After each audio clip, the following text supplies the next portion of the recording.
তো এক যুদ্ধ বুলি ক'ব লাগিব যে বিগত দিনতো আমি এই যুদ্ধ অব্যাহত ৰাখিছোঁ। হোজাই জিলাৰ বিভিন্ন প্ৰান্তৰ গ্ৰাম্যাঞ্চলৰ যিসমূহ এলেকা আছে, যিসমূহ আঞ্চলিক আছে, সেই আঞ্চলিকসমূহৰ উদ্যোগত আমি এই সজাগতা সভা অবিৰতভাৱে আয়োজন কৰিছোঁ। এই সমাজ ব্যৱস্থাত যিধৰণে কুসংস্কাৰ, বাল্যবিবাহ, বহুবিবাহ, শিশু শ্ৰমিক এইবোৰে যিধৰণে গ্ৰাস কৰিছে, এইবোৰ নিৰ্মূল কৰাৰ ক্ষেত্ৰত হোজাই জিলা আমছুৱে আপোচবিহীনভাৱে সংগ্ৰাম অব্যাহত ৰাখিছোঁ। তাৰ সমান্তৰালভাৱে শেহতীয়াকৈ হোজাই জিলাৰ বিভিন্ন প্ৰান্তত উঠি অহা প্ৰজন্মৰ মাজত নিচাজাতীয় দ্ৰব্যৰ সেৱন দিনক দিনে বৃদ্ধি পাবলৈ ধৰিছে। এই নিচাজাতীয় দ্ৰব্য সেৱনকাৰীসকলক আমি যিকোনো মূল্যৰ বিনিময়ত এইসকলক ৰোধ কৰিব লাগিব আৰু এই নিচাজাতীয় দ্ৰব্য ব্যৱসায়ৰ লগত জড়িত যিসকল আছে, এইসকলক কৰায়ত্ব কৰাৰ ক্ষেত্ৰত আমছুৰ প্ৰত্যেকজন সৈনিকে কঠোৰ পদক্ষেপ লৈছে। প্ৰয়োজন সাপেক্ষে আমি যিকোনো ঠাইত যিকোনো মুহূৰ্তত খেদি হ'লেও কৰায়ত্ব কৰি আৰক্ষীক গতাই দিম। এই ক্ষেত্ৰত আমি একদম স্পষ্টভাৱে সেইসকলক সকীয়াই দিছোঁ, কোনো কাৰণতে যাতে এই নিচাজাতীয় দ্ৰব্য সেৱনৰ লগত জড়িত নাথাকে। আৰু আমছুৰ মূল মন্ত্ৰ আছে ঘৰে ঘৰে শিক্ষা তেতিয়াই ৰক্ষা।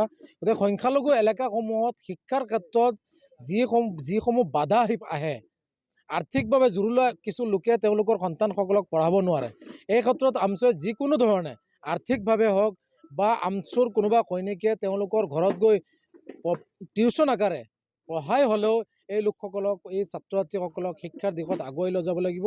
শিক্ষা অবিহনে সংখ্যালঘু লোকসকলৰ বিকল্প কোনো উপায় নাই। আৰু সাংবিধানিক অধিকাৰ সাব্যস্ত কৰি জীয়াই থকাৰ ক্ষেত্ৰত এই যি ধৰণে আক্ৰোশমূলক নীতি এই হিমন্ত বিশ্ব শৰ্মাই বা চৰকাৰখনে চলাই আছে, উগ্ৰ হিন্দুত্ববাদী নেতা পালিনেতাসকলে চলাই আছে, উপযুক্ত শিক্ষাৰে শিক্ষিত হ'লে যোগ্য প্ৰত্যুত্তৰ দিব পৰা যাব।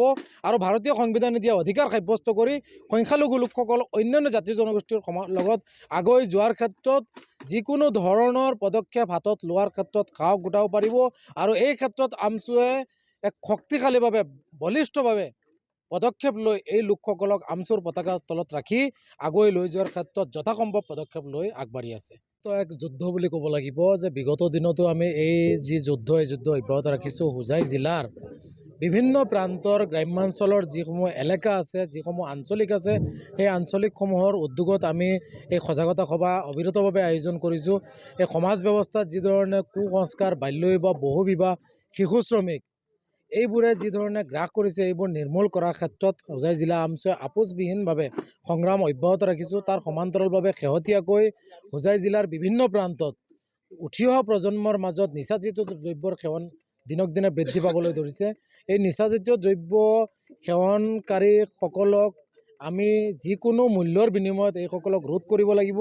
আৰু এই নিচাজাতীয় দ্ৰব্য ব্যৱসায়ৰ লগত জড়িত যিসকল আছে, এইসকলক কৰায়ত্ব কৰাৰ ক্ষেত্ৰত আমছুৰ প্ৰত্যেকজন সৈনিকে কঠোৰ পদক্ষেপ লৈছে। প্ৰয়োজন সাপেক্ষে আমি যিকোনো ঠাইত যিকোনো মুহূৰ্তত খেদি হ'লেও কৰায়ত্ব কৰি আৰক্ষীক গতাই দিম।